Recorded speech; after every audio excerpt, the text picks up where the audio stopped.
More than 2 years since the start of the pandemic, new evidence that COVID-19 is not yet in America's rearview mirror as it spreads amongst Washington's political elite. Several high-profile attendees of last weekend's marquee white-tie gridiron dinner held at the Renaissance Hotel have come down with the virus. Most recently, Agriculture Secretary Tom Vilsack. He joins Attorney General Merrick Garland and several members of Congress who've tested positive, as well as Vice President Kamala Harris's Communications Director, who a day before his positive result shook hands with former President Barack Obama at the White House. House Speaker Nancy Pelosi, who's second in line to the presidency, is another to have tested positive, a day after standing unmasked next to Joe Biden. She remains asymptomatic.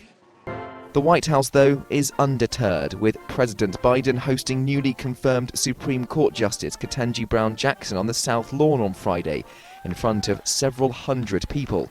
Scenes like this have raised fears that the president is putting himself at risk. Like anyone else, the president may at some point test positive for COVID. And while we have seen an increase in recent, I would just note, while we have seen an increase in cases around people, I should just say that some of us may know. I would also note that cases remain down 95% since the height of Omicron. That is fact, that is data, even as we've seen cases of people we know. Joe Biden has taken a series of precautions, receiving a second booster shot and requiring anyone with whom he'll meet to be tested beforehand. Even if he did catch COVID-19, his medical advisors believe he'd avoid serious symptoms.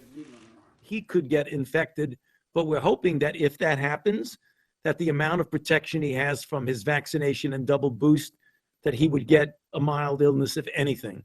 In that scenario, the White House maintains that Joe Biden would be able to continue carrying out his duties, albeit while self-isolating. Yet despite these reassurances, the president is 79 years old. When dealing with a disease that disproportionately affects the elderly and most vulnerable, the administration can ill afford to be complacent.